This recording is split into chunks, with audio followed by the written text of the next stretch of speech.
mengingatkan kepada para orang tua, bahkan dari anak-anak sejak dini, sejak dilahirkan. Ya, Nabi menyampaikan, ini sangat populer sekali. Hadisnya sudah viral. Ya, kullu mauludin yuladu 'alal fitrah, fa abawahu yuhawwidanihi aw yunassiranihi aw yumajjisanihi. Ya, setiap anak itu terlahir dalam keadaan fitrah, cenderung untuk beragama, mencari Tuhan yang benar, diberi petunjuk oleh Allah lewat nabi, rasul, kitab suci, para ulama, kemudian juga cenderung pada kebenaran. Cuma persoalannya dalam pencarian itu, dalam ikhtiar itu, dalam interaksinya, fa'abawahu, maka lingkungan di sekitaran dia. Nah, ini abawa ini tolong jangan diartikan orang tua semata ya, tidak. Yang dimaksudkan itu abawa itu lingkungan di sekitaran dia. Ya, ingat, bisa ayah, bisa ibu, bisa paman, kakek, nenek. Ada orang terlahir misalnya, mohon maaf, dalam keadaan yatim atau bahkan piatu misalnya. Nabi SAW kan terlahir dalam keadaan yatim kan? Ya, kemudian berkembang, ibunda meninggal, diasuh oleh kakek, kemudian kakek meninggal, ada dengan paman. Nah, itu lingkungan sekitar, ya, abawa. Maka di sini Nabi menekankan bahwa lingkungan tempat dia beraktivitas boleh jadi ibunya baik, ayahnya baik. Cuma mohon maaf ditempatkan di sekolah yang kurang baik, ya. Mohon maaf sebesar-besarnya. Di rumah itu diajarkan sholat, kan? Diajarkan baca Quran, bahkan dipanggil guru ngaji. Tapi Anda menyekolahkan anak Anda di tempat yang tidak pernah mengajarkan sholat. Di tempat yang tidak pernah menanamkan kecintaan pada Al-Quran. Sekarang bagaimana anak Anda menjadi soleh, tapi Anda menyekolahkan dia di tempat yang tidak soleh. Walaupun gurunya namanya Pak Soleh misalnya, guru matematika. ya, itu tidak akan pernah menghasilkan apa yang diharapkan. Jadi kalau kita menginginkan ya fitrah kita dalam keadaan baik, terjaga, mulia, bagus, benar. Dunia itu penting untuk menguatkan sisi akhirat. Silahkan belajar, tidak salah. Silahkan jadi matematikawan, boleh. Jadi ahli biologi, ahli kimia, tidak dilarang, silahkan. Dalam saat yang bersamaan, dia pun menjaga bekal akhiratnya. Bagaimana sholatnya tetap bagus, bagaimana bisa menghafal Al-Quran dengan baik, bagaimana membangun kedekatan dengan Allah Subhanahu wa Ta'ala. Jadi, secara cepat dan singkatnya adalah Nabi memberikan isyarat hati-hati dengan lingkungan. Bukan hanya sekolah, tempat kerja teman-teman, coba lihat sekarang. Ya, Anda menginginkan sholat, pengen rajin sholat, kan? Anda menginginkan dekat dengan Quran, tapi Anda sendiri bahkan jadi pelakunya. Membuat misalnya, ya mohon maaf sekali, lapangan usaha yang justru menghilangkan kesempatan Anda untuk menunaikan sholat dengan baik. Ya, Anda pengennya meningkatkan sholat dengan bagus, kuat, saya pengen tahajud. Tapi beban pekerjaan Anda menjadikan Anda sering begadang misalnya. Ya larut terus, sehingga nggak punya waktu.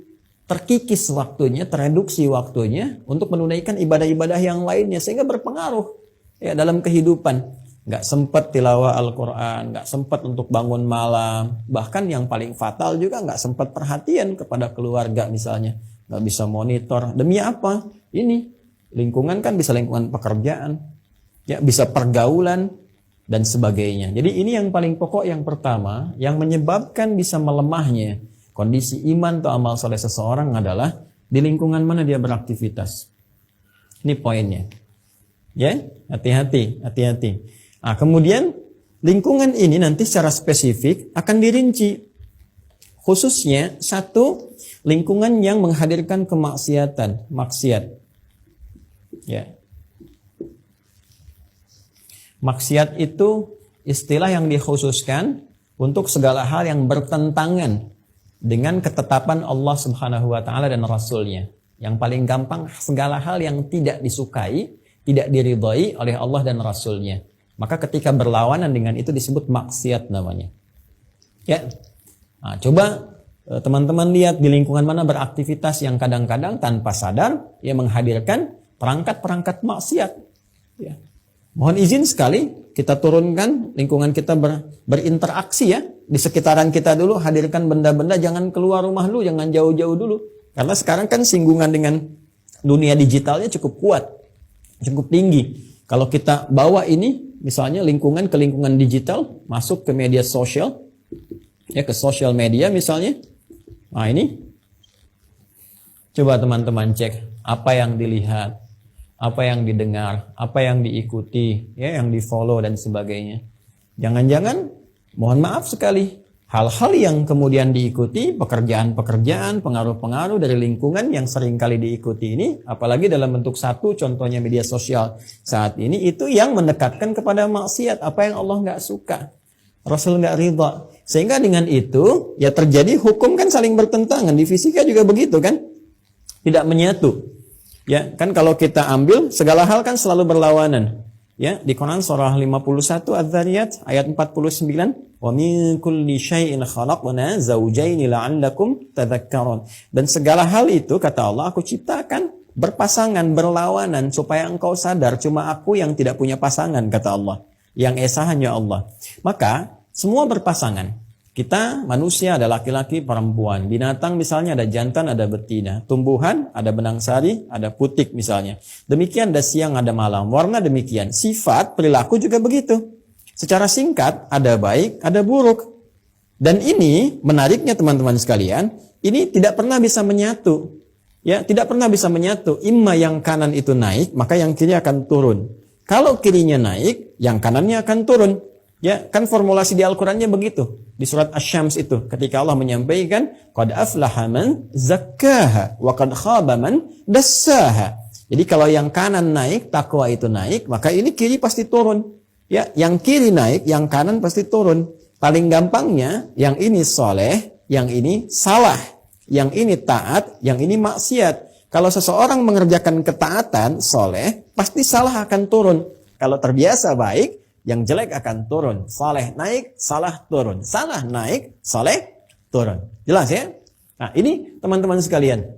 Maka interaksi keseharian kita dalam suasana kini, coba lihat di dunia digital. Ya, apa yang memengaruhi kita, apa yang ditonton, apa yang dilihat, apa yang di follow dan sebagainya. Ini akan banyak sekali berpengaruh ya dalam konteks keimanan dan ibadah kita. Ini hati-hati. Nah, ini baru dari ranah digital, konteks media sosial yang keseharian itu sering kita bersinggungan. Ya, ya orang sekarang mohon maaf bangun tidur aja lupa baca doa kok, ya, ingatnya buka handphone. Bangun tidur orang baca doa dia buka handphone. Ya. Orang assalamualaikum ba'da sholat, assalamualaikum warahmatullahi, assalamualaikum warahmatullahi. Nabi ajarkan zikir, dia buka handphone, update status, jawab telepon dan sebagainya. Ini teman-teman sekalian, pengaruhnya ini dahsyat sekali ini. Ya, satu. Yang kedua, misal kita turunkan dulu, masih dalam lingkungan misalnya, tuh pengaruh teman, tuh dengan siapa dia bergaul. Kalau tadi kan ini dilihat dan sebagainya. Kalau ini ya teman-teman yang mengiringi aktivitas. Sahabatnya, kan?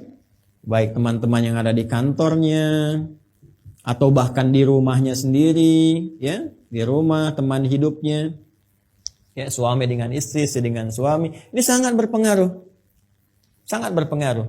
Ya, sangat berpengaruh. Jadi kalau, mohon maaf sekali, kalau pergaulan itu menghadirkan sahabat itu yang menyertai ya. Sahib itu dari bahasa Arab, sahuba, sesuatu yang dekat, lekat. Kalau yang nempel, yang lekat ini ya mendekatkan kepada maksiat atau minimal hal-hal yang meragukan lah, bercampur, bahasa agamanya syubhat gitu namanya ya. Ya, ini sesuatu yang bisa berpengaruh pada keadaan iman, ya, pada pelemahan. Ini biasanya teman-teman misalnya, mohon maaf sekali lagi. Ya, biasanya malam tuh siap-siap tidur lebih awal supaya malamnya tahajud, ya. Terus dapat teman misalnya yang suka nonton di malam harinya. Ya, sering ngajak, aduh kamu udah persahabatan kita, ayo dong malam nanti nonton, ya. Messi nih pertandingan pertama nih PSG nih kan, udah kemarin kesulitan, bisa gitu kan. Terus gitu. Didorong, akhirnya coba-coba, lama-lama terus, ya kan? Ya, ini yang kemudian bisa menurunkan, ya, bisa menurunkan, melemahkan keadaan iman. Ya, Ustadz nonton bola kan tidak maksiat, betul, memang nggak maksiat, sah-sah saja, tidak dilarang, boleh-boleh saja, tapi dikerjakan kapan, di waktu apa, dan berpengaruh nggak pada yang positif yang lainnya. Saya sering berikan satu ungkapan begini ya, share gitu dengan teman-teman, sesuatu yang kita bisa lihat lagi esok hari. Dan ada peluangnya untuk dikerjakan. Dan sama saja dengan yang sekarang, ya itu akan lebih baik ditangguhkan waktunya bila kegiatannya bersamaan dengan sesuatu yang esok hari itu tidak sama nilainya dengan sekarang. Ya, contoh misalnya, ada pertandingan bola. Sekarang kan bisa direkam ya, rekamannya ada. Apa yang dilihat malam nanti, besoknya bisa dicek lagi. Jangankan besok, pekan depan udah ketahuan. Jangankan pekan depan, hitungan jam itu udah muncul. Dan sama persis, hasilnya tidak berubah, tayangannya seperti itu juga sama persis. Ya, saat bersamaan, waktunya berlangsung dengan jam tahajud, jam 3 misalnya. Tahajud malam ini kan nggak sama dengan tahajud besok. Tahajud besok itu buat yang besok. Kalau Anda tidak kerjakan sekarang, pahalanya hilang. Kesempatannya hilang. Ya, maka kalau bersamaan sepak bola dengan tahajud, akan lebih bagus Anda dahulukan yang paling banyak manfaatnya. Untuk hati, untuk kehidupan kita, untuk akhirat kita dan sebagainya. Sedangkan bola bisa dilihat besok lagi. Ya, misal ya. Ini yang seringkali kadang-kadang teman-teman sekalian, hal-hal demikian ini yang memengaruhi. Ya, sama persis kalau dikembalikan ke sini. Ada tayangan, ada sinetron, ada video, ada macam-macam yang kadang mengalahkan sholat, bahkan panggilannya sudah kuat, masih kita kerjakan. Padahal bisa kita tunda. Ini yang bisa menyebabkan futur salah satunya.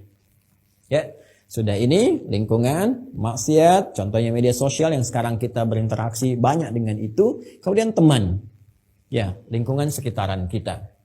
Jadi saya kira ini sudah mewakili keseluruhannya apabila sudah ditampilkan, ya, apalagi kalau sudah ditampilkan kata maksiat ini. Jadi kata kuncinya ini, segala yang bertentangan dengan ketetapan Allah dan Rasul-Nya.